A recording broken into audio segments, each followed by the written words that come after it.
Well, to shed more light on this, we have the pleasure to have with us over the phone our dear guest, Dr. Mostafa Ragab, the head of the Egyptian communities in Europe. Good day to you, sir. Good afternoon to you and all to your listeners and viewers. Dr. Ragab, how do you see the importance of this conference as acting as a bridge linking the Egyptian expatriates with their homeland? Well, let's be frank. This is the conference number 5. And I have attended number 1 and number 2. And I have seen that there were no organization and they were not getting us anywhere. So I stopped. Today we have a new thing that we've got all the hopes on, and we're hoping that this will be something new with the new organization, that the immigration has moved back to the Foreign Office, which is the right place to be. And we welcome Ambassador Nabil Habashi in his heavy responsibility and duty with the Egyptian abroad, and we hope that will be a lot of reorganizing and reshuffling and organizing the Egyptian community abroad in general. The conference has started today and we have representatives there. Again, it is very crowded. There is no chance to put your views, and it should be organized much better than that. Our heart is with Ambassador Nabil Habashi because he just stepped in to this, and we were hoping that he will put a stop to that and start fresh. But unfortunately, he came in suddenly into this organization, into this arrangement. Yes. That it was done already. Maybe that's why he stepped into that. But we hope the Egyptian abroad is a very important issue, is a very important card that people have to pay more attention and people have to listen very carefully. We at the Egyptian Association in Europe have came up with some, from our conference in Milano lately, with some demands and some important issues for the Egyptian abroad. We always write to all the authorities in Egypt about it. There is a lot of important things that we don't know why it's not looked at. Number one, which is the most important thing I hope through your program people will be listening, is the cost of the consulate paperwork abroad. It is very expensive. It is well beyond the ability of people. People in Egypt have the wrong idea about the Egyptian abroad. They think they are rich people. They think they have a lot of money. And I tell you, from my position here, people are struggling to meet the cost of life.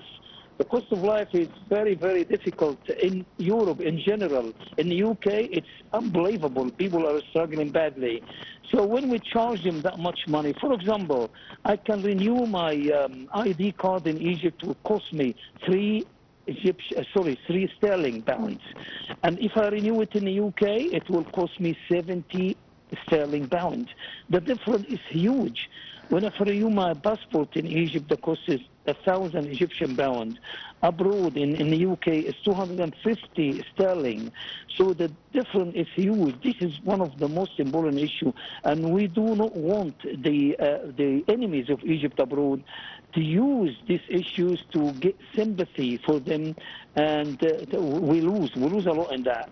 We need people to look at our issues very seriously. People come to this conference, and I watched them in the conference saying we want to invest money in Egypt, we want to rebuild Egypt, and the people who are talking in the conference, I know them very well. They haven't got any money, but they say a lot of empty speeches, excitement, but at the end of the day, there is nothing practically happened from the 4 conferences that has been done before.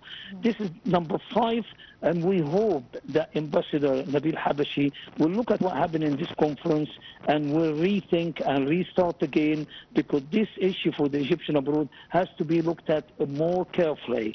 We lost a lot. We lost a lot in the UK. We lost a lot in Europe in general because of all the decision that has been taken for the Egyptian abroad without any consultation.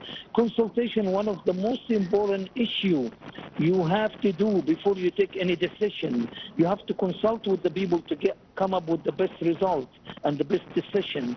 But there is no consultation whatsoever with the Egyptian abroad. We cannot say that the conference that happens every year is the consultation, because it is a chaotic. People there, 1,000 of people. Number one mistake, the majority of them are from Egypt, not from the Egyptian abroad, and people don't have a chance to speak. Yes, they can hand papers, but they don't hand any papers. There is a lot of organization that need to be done regarding the Egyptian abroad. We urge Dr. Nabil Habashi and the Foreign Office in Egypt to look at this issue again from fresh, from zero, and organize this. There's a lot of people that say, we're representing people, we're working for, they haven't done any work. There is no activity report for all these people that attend this conference to say, well, we're truly working, we're honestly working. They just people say who are working, and the authority in Egypt must look at that and see. They know through the consulate in abroad, through the consulate in Europe, they should be able to know who's working and who's serving the community and who's doing the work.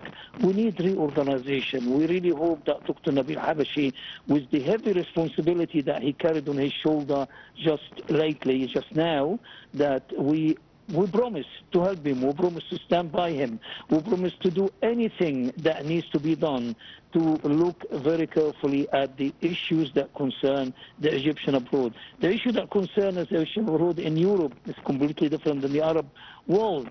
So how can we get both of them together in a conference and discuss their needs? These people need a lot of time to discuss their needs. Those people need a lot of time to discuss their own needs. They're completely different. So how can we say them together to discuss their needs and when they are different?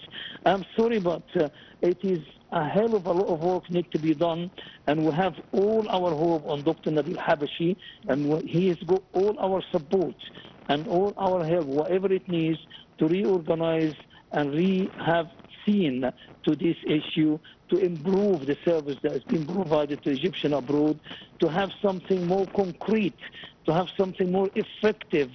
That is what we're hoping for. I've been abroad for 51 years, and I have seen a lot, and I haven't seen any serious organization to look after the Egyptian abroad. When you look at the death case, people who die abroad, we still have a lot to do. I know that the Foreign Office take care of the people who cannot afford to do it, but the paperwork that need to be done is not right. You don't have to have a certificate that these people cannot financially meet the needs. If the consulate say, if an organization in outside say, then those people cannot meet the needs. You don't have to make them wait for a long time to get the certificate and get the shipping of the body approved. There is serious things need to be looked at. And say, for example, you're talking about education. Education needs in Europe is completely different education needs in the Arab world. In the Arab world, people go back to Egypt. In Europe, people are there. They are living there. They go there for a holiday. They don't go back to settle back in Egypt. So the needs are different. I'm sorry that I'm talking a lot and saying a lot of things, but these things, we hope that it will be taken more seriously, and we wish Dr. Nabil Habashi all the best in his new difficult mission. Yes, Doctor, also, how do you see the support of the Egyptian expatriates to Egypt through their financial savings, or through also trying to come to Egypt, to invest in Egypt, through this conference also? Right. To start with, I'm not a doctor. I know you like to say doctor to people, but I'm not a doctor. Okay. The Egyptian abroad, they save very hard to help their families in Egypt. When we talk about investment, there is only very few limited people who we can talk to them about investment. So when we address those over 10,000 Egyptian abroad for investment, not even 500,000 of them have the ability to invest. But if you're talking about Egyptian abroad buying a flat or buying property in Egypt and we consider that investment, that's fine. But then again, you've got to look at the difficulty and the problems the Egyptian abroad face when they buy property in Egypt. When the provider or the builders don't commit to what they promise with, or they do different things, there is a lot of issues here. Should we put that to the Foreign Office now? We used to put it to the Immigration Ministry, and we were not having all the support or any taking care of these problems. So investment is a very, very, very important thing, but we have to talk to the people who really can invest. I wouldn't call buying a property, a flat or a place in Egypt.